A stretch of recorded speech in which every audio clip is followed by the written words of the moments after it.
Patrick Shane created his legacy from the ground up.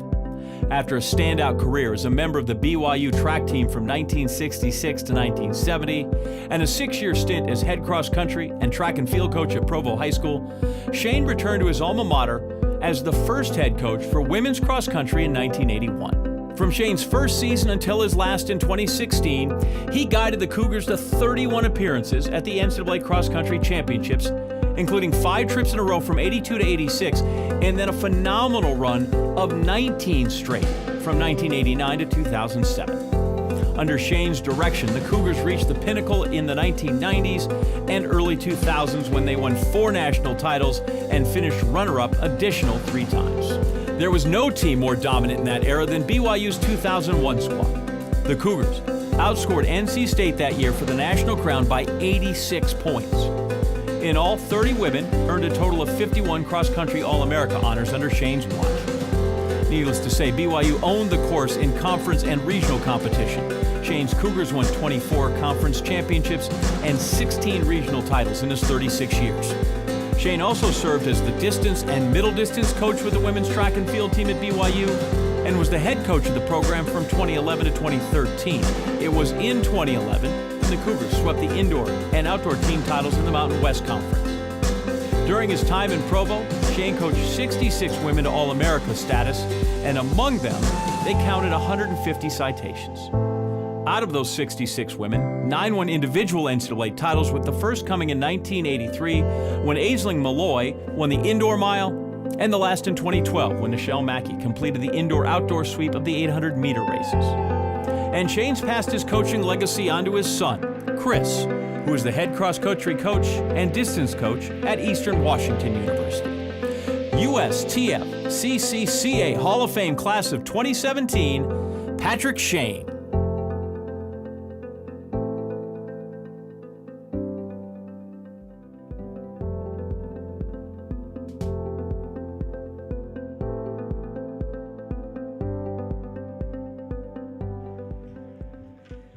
Wow, that was really nice for my family. I'm glad they're here. Before I get started, I feel I should tell you a little bit about a dream I had last night. Many of you were here in 2015. I don't know if it was here, but at the convention in 2015 when they had the Hall of Fame inductees speak.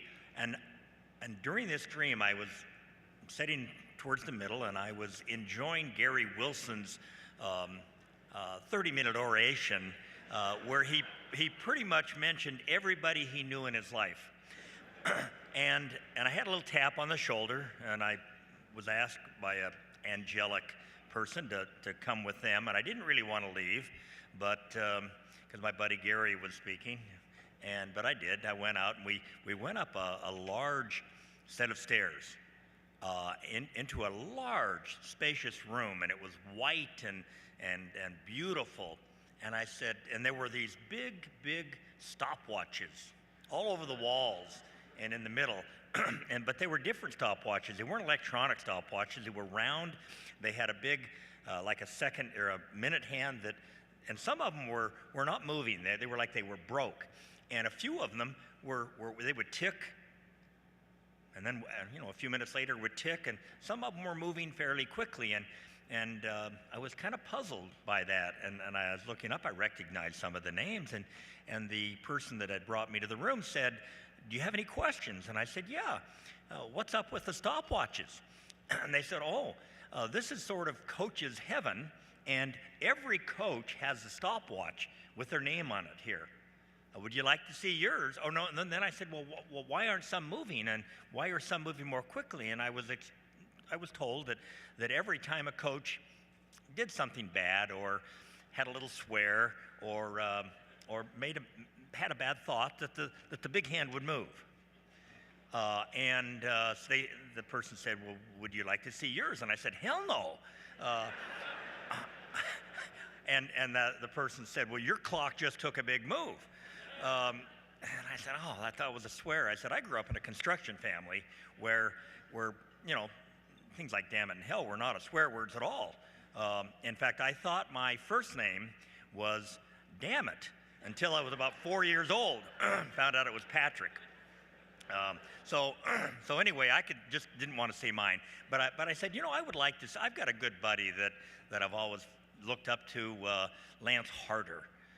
Is his here? And he said, oh yeah, just around the corner. And took me over to Lance's, and I looked up at Lance's, and it wasn't moving at all. It was just stuck right there.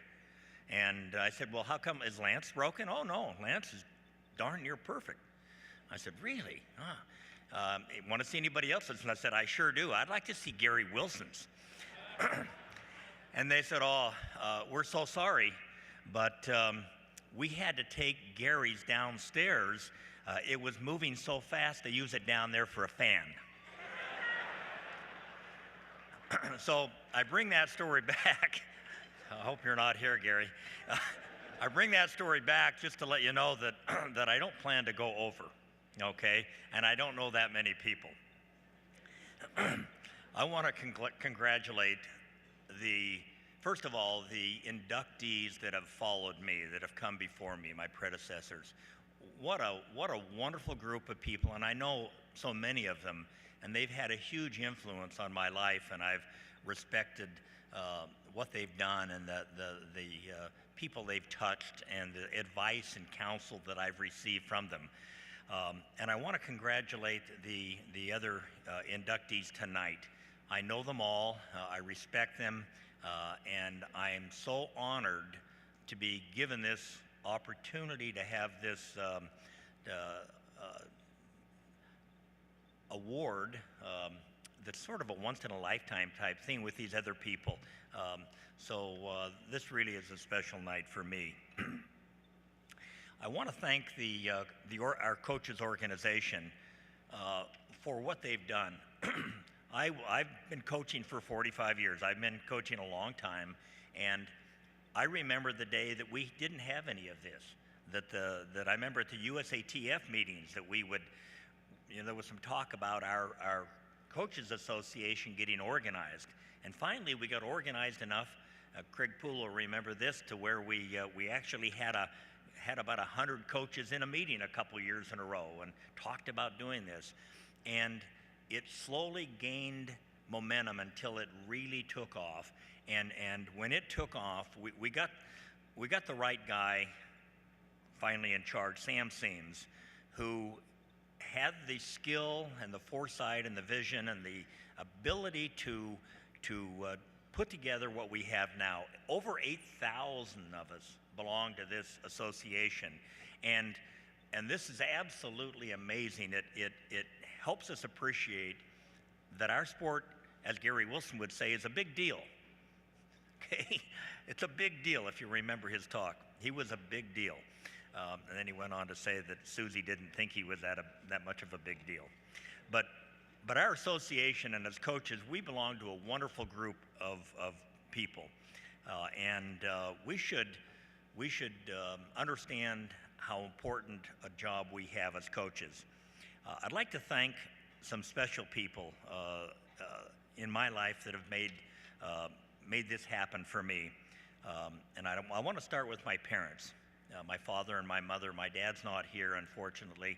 A hardworking man that raised 7 children, but my mother, my angelic angel mother, who never missed a track meet, just turned 95. You're my hero, Mom, and I love you.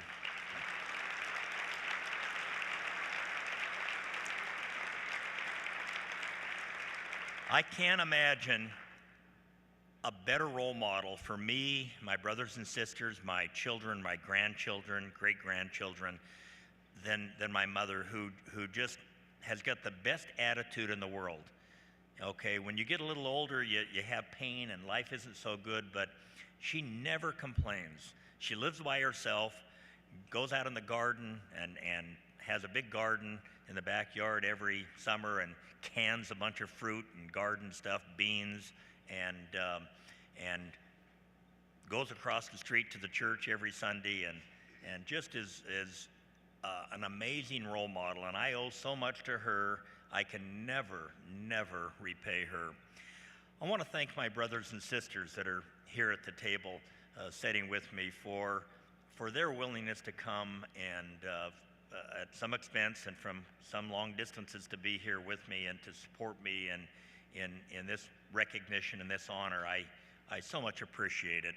And for the second table with my children and grandchildren, for my oldest daughter, Heather, and my daughter, Megan, my son, Chris, and my son, Dane, and for their husbands that are here, and for my grandchildren, my 6 grandchildren, one of which is not here. He's on a Mormon mission, if you know much about those guys that knock on doors. And of all places that he could be, he's right here in Gilbert, Arizona. And can you imagine they wouldn't let him come to this? I was shocked. And of course they told me, well, he would probably start crying when he saw his mother and want to come home. So I guess they don't let missionaries do that. But I wanted all my grandchildren to be here. Maybe they're recording this and they'll be able to give me a copy. I have to mention my coaching mentors. The first of which, Clarence Robinson, who was my coach and coached at BYU for like 42 years. They've named the track after him. And what a gentleman, what an amazing example of a coach. He's why I'm coaching, okay? He is the reason I'm coaching. I loved him so much as a father figure and how he helped me when I needed him. And he made a huge difference. He got me my first job at Provo High School and got me back into school when they kicked me out. And I won't tell anymore, I don't know if my mother knows all this stuff, but what a gentleman, and he had a huge influence in my life. And then Craig Poole, Dr. Craig Poole, who's here, who's also an Hall of Fame coach, he and I started the women's track and field and cross country program at BYU in 1980. We came together, and I would not be here if it was not for him and for his help, for all the kind things that he did, covering my back, helping me through, helping me understand. And then when I finally ended up, he finally left and retired, and I ended up being not only the head cross-country coach, but now the head track coach. I really understood just how much he knew and did, and how much I missed him. Craig, thank you so much for all you did. And then for my good buddy, Dick Legaw, who was a teammate of mine at BYU. I knew him before he had met his wife. I named my second daughter after his wife, Megan. We were teammates, we were good buddies, and he was in the Air Force, and his last mission was Desert Storm. And when he got done, we needed a throws coach. L.J. Sylvester was our throws coach, but he was also a professor at BYU, and we needed a throws coach. And so I mentioned to Craig that, what about Dick Legaw? And he said, well, I don't know him. What do you think? And I told him he'd be great. And he said, well, talk to him, see what he thinks. And I talked to him, and as things worked out, his dream was to come and coach at BYU someday. And so for about 19 years, we had Coach Legaw coaching with us. And I'll tell you what, we were an awesome threesome as a coaching staff, coaching the women. We won lots and lots of honors, and we had an opportunity to affect the lives of young people, all three of us, in wonderful ways.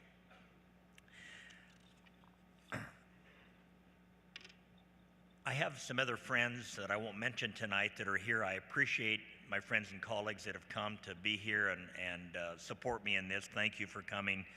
And I would be remiss if I didn't mention the hundreds and hundreds of athletes that I've had the opportunity to coach and mentor.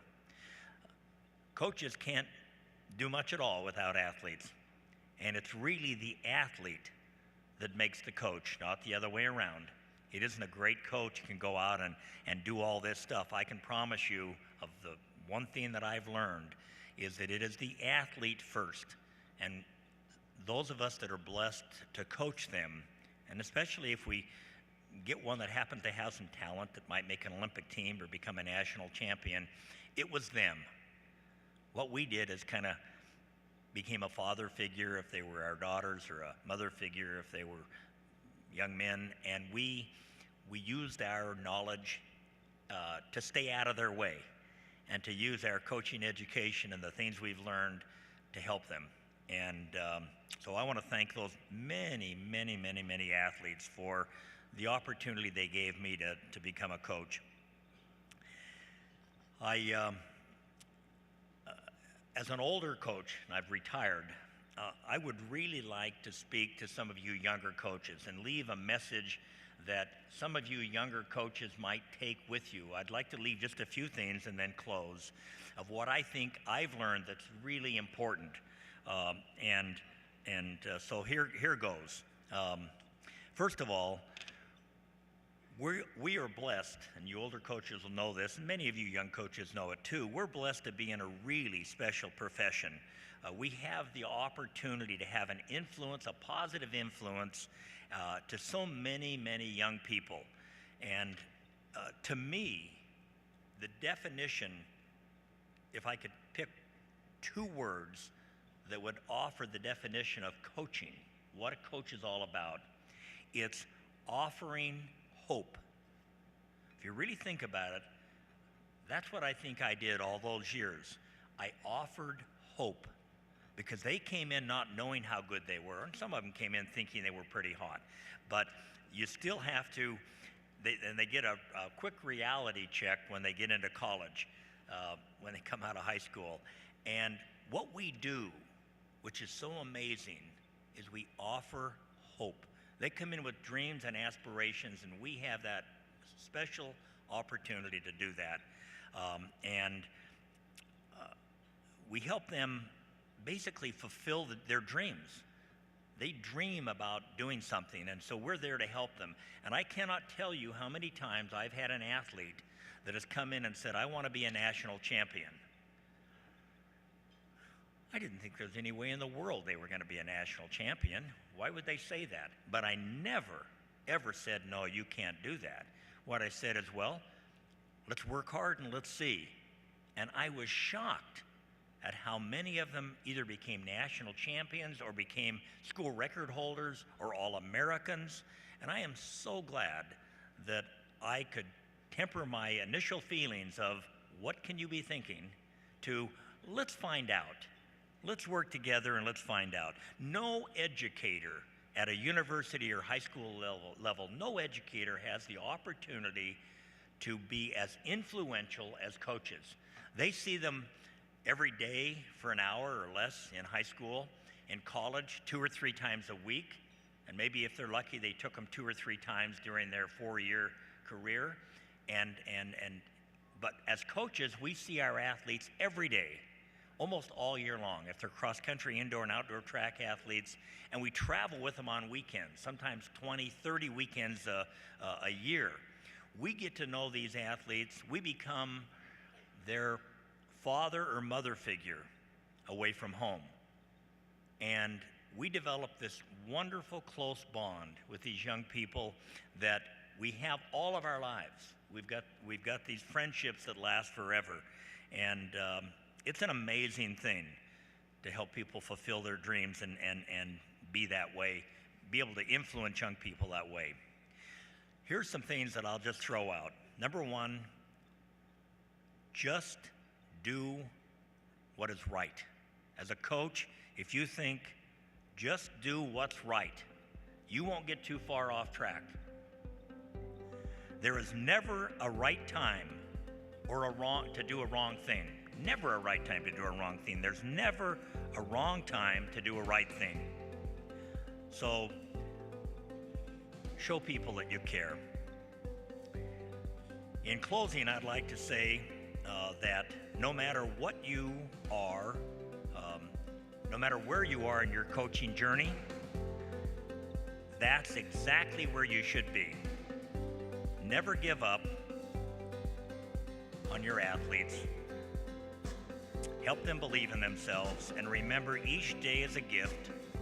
Be the best that you can be today. Be kind, be honest, be true to yourself, follow your heart, and most of all, love your family. I want to wish each of you coaches the best as you go forward this year and with your coaching effort. Thank you very much.